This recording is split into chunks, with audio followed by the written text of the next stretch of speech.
tayo Sige na, kami na bahala tayo. Umalis ka na. Okay na. Tama na. Tama na. Titain niyo yan.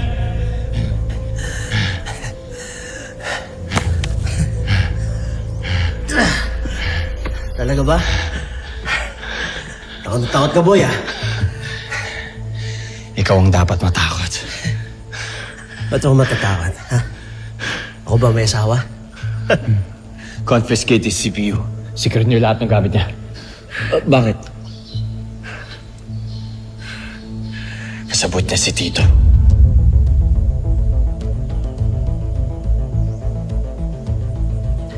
Nagsasabi mo, ha? Nagsasayang ka lang ng laway mo. Kahit ano pa sabihin mo, wala na maniniwala sa'yo. Kaya manahimik ka na lamang. Ano? Kunin niyo na lahat ng gamit niya.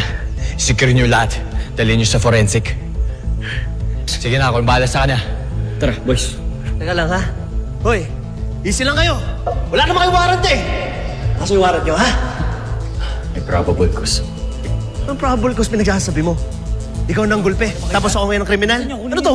Ha? Yun yung mga importanteng kailangan na.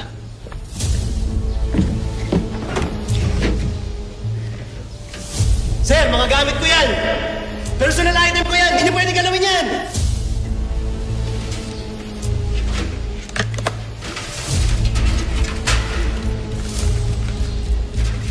Tapos kayo dyan? Tara na, move!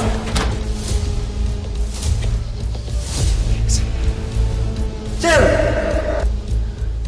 Bok, ayos na. Malamang nasa computer niya lahat ng hawak ng laban sa akin. Pag nakuha natin yun, tapos yung problema ko. Huwag kang mag-alala, Bok.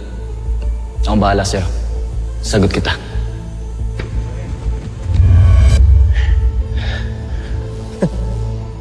Bagay na bagay talaga kayo sa major crimes, no?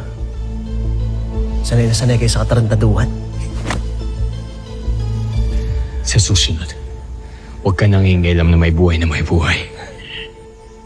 Huli ka na, boy. Kahit na anong gawin mo sa akin, lalabas din yung baho mo. Tandaan mo yan. Ang dami mong satsat.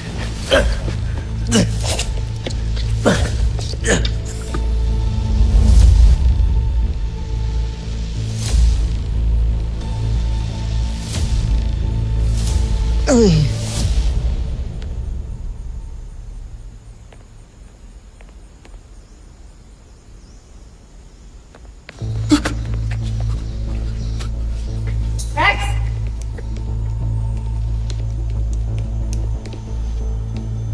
Darrell! Darrell!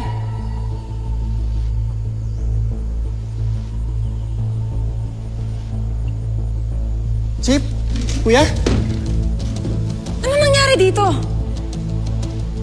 Nagpang-abot po si Boss Hex tsaka asawa niyo, Chip. Bigla lang sila nagbanatan eh. Kala mo wrestling eh. What?